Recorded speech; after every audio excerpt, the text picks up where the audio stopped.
into Studio 10. Now, who is ready for some new reads in the new year, especially when they will have us falling in love with characters who may fall in love? And joining me right now is Sonia. Now, she's a Michigan author whose work has been featured in Pop Sugar, BuzzFeed, Vulture, Book Riot, Life Savvy, the list goes on and on. Welcome into Studio 10. Thank you for having me. I'm so excited to be here. Yes, we're super excited. We're big readers here on Studio 10. But before we get into these hilarious rom-coms that you brought for us today, what got you interested in writing, especially for these kinds of books?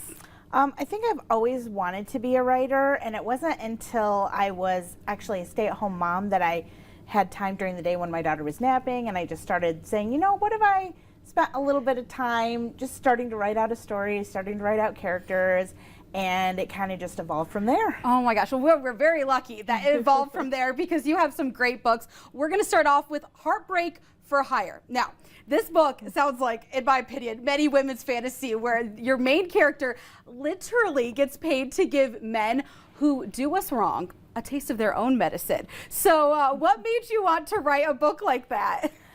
I just thought it would be a fun, different premise. I thought it would be something interesting to do, and I love the concept of what if she fell in love with one of the people that she was supposed to be targeting, and kind of what would that look like, and what kind of conflict would their relationship have. And yeah, it was a lot of fun. Yes, and a good book to read too. You know, an easy book, but a fun book that kind of keeps you laughing. Yeah.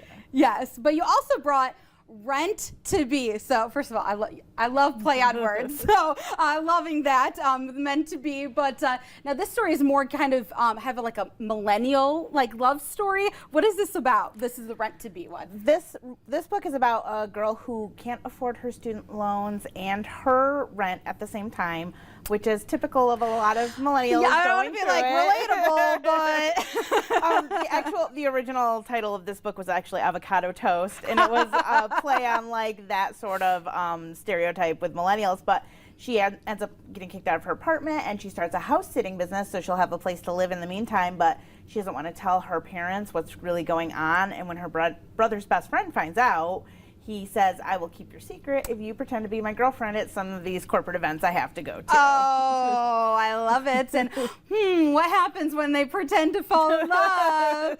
No, that's so fun. Both of these books sound great, especially too in the new year when you're looking for something fun to read. But what do you hope that readers do get from these books? I just hope that they have a good time and laugh. I mainly wrote them just for like fun and breezy romances and, you know, quick reads in the afternoon, or you can sit out on the beach with them and just laugh and have a good time. Yeah, yeah. Do you relate to one of the characters more than the other?